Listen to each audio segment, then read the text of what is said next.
C H آتما کراچی میں۔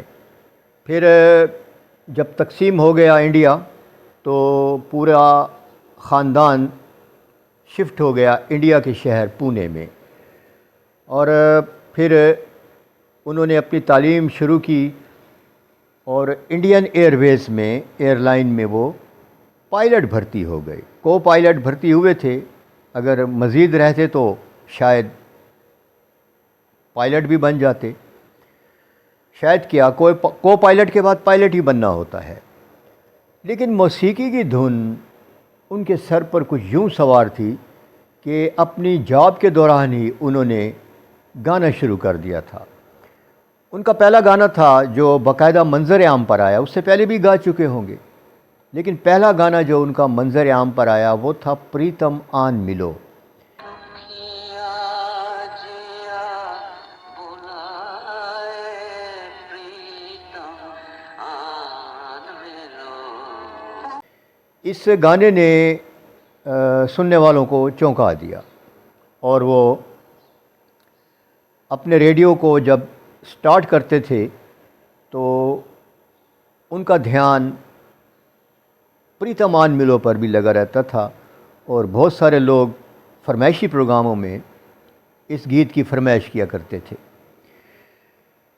یہ جو پریتم آن ملو ہے، اس کی جو قدر و قیمت ہے وہ وہی لوگ سمجھ سکتے ہیں جو پرانے گیتوں کو سمجھتے ہیں، موسیقی کو سمجھتے ہیں، یا جو میرا ولاگ سن رہے ہیں، کیونکہ ایک مخصوص طبقہ ہے جو میرا ولاگ دیکھتا ہے،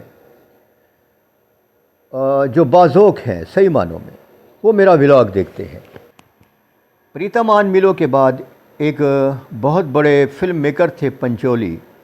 یہ وہی فلم میکر تھے جنہوں نے اپنی فلم میں پران کو اور نور جہاں کو،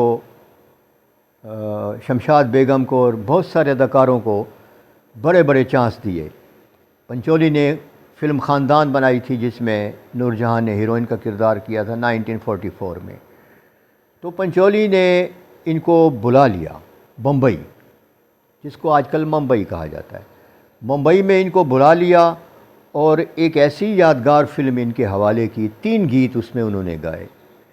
یہ وہ گیت ہیں جو میں 20 سال کی عمر سے آج تک سن رہا ہوں، اور جب بھی میں کھلے آسمان تلے چاندنی راتوں میں چارپائی پر لیٹا ہوتا ہوں اور دنیا میں ہر طرف خاموشی ہوتی ہے، اگر چاندنی راتیں نہ بھی ہوں تو ستارے ضرور جھلملا رہے ہوتے ہیں، تو ایسے عالم میں میں 3-4 گیت ضرور سنتا ہوں۔ ایک تو فلم جال کا یہ گانا ہیمنت کمار کی آواز میں کہ یہ رات یہ چاندنی پھر کہاں، اور نگینہ کے یہ تینوں گیت میں لازمی سنتا ہوں۔ ان گیتوں میں اتنی تازگی ہے، اتنی خوبصورتی ہے، اتنی نغمگی ہے، اور کیا خوبصورت موسیقی ہے ان کی۔ شنکر جے کشن کو میں ہمیشہ انڈر ایسٹیمیٹ کرتا رہا ہوں، لیکن میں ان کے فن سے پیچھے نہیں چھڑا سکا۔ کبھی ان پر بھی ولاگ کریں گے۔ بہت لاجواب موسیقی اس فلم کی، مجھے نہیں معلوم فلم کامیاب ہوئی یا ناکام، لیکن یہ تینوں گیت سی ایچ آتما کو بھی کامیاب کر گئے، اور موسیقی سننے والوں کو بہت خوبصورت موسیقی سننے کو ملی۔ اس کے بعد پنچولی نے سی آتما کو 2 فلموں میں ہیرو کا چانس دیا۔ جی آپ دیکھ سکتے ہیں یوٹیوب پر، خوبصورت آدمی تھے۔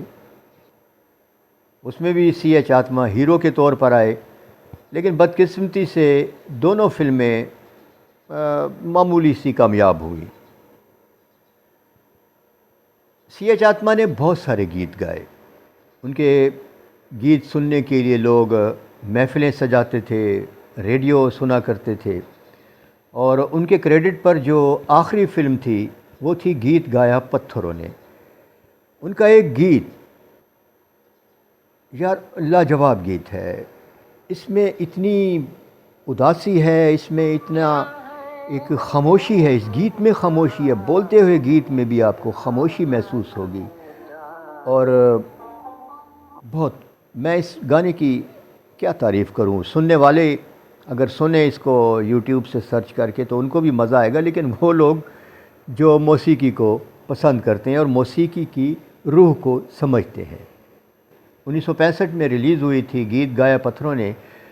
اس کے بعد سی ایچ آتما کی آواز پرانی ہوتی چلی گئی۔ ویسے بھی ان کو کوئی کوئی گیت ملتا تھا، کیونکہ رفیع، منا ڈے، کشور، مکیش، مہندر کپور، ان کی آوازوں میں سی ایچ آتما جیسی پرانی آواز کو سننے والے کم ہو گئے تھے۔ ویسے بھی سی ایچ آتما یا کے ایل سہگل ایک تبرک کے طور پر سمجھے جاتے ہیں، جیسے کھانا کھانے کے بعد لوگ مٹھائی کھاتے ہیں، اور ان کا نام احترام سے لیا جاتا ہے، اور یہ بھی کہا جاتا ہے کہ یہ بہت بڑے گلوکار تھے، لیکن ان کو سنا کم جاتا ہے، ایک مخصوص طبقہ ہے ان کو سننے والوں کا۔ لیکن ان کی جو ان کے اچھا ہونے کا ثبوت ان نغموں کا ابھی تک زندہ ہونا ہے۔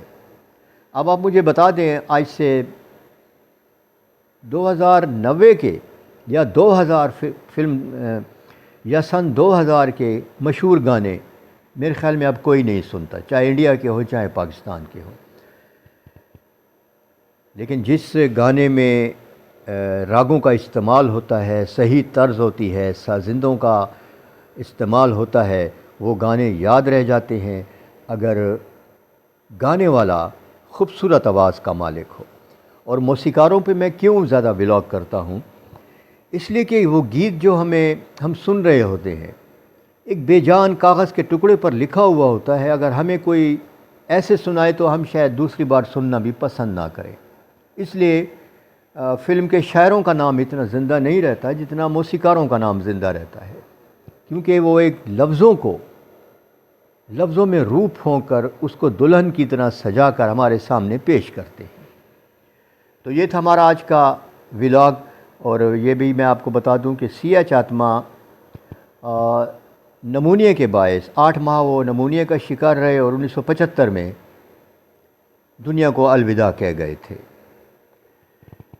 یہ تھا ہمارا آج کا ولاگ۔ اپنے آس پاس کے لوگوں کا لازمی خیال رکھیے، اللہ تعالیٰ آپ کا خیال رکھے گا۔ ویڈیو دیکھنے کا شکریہ۔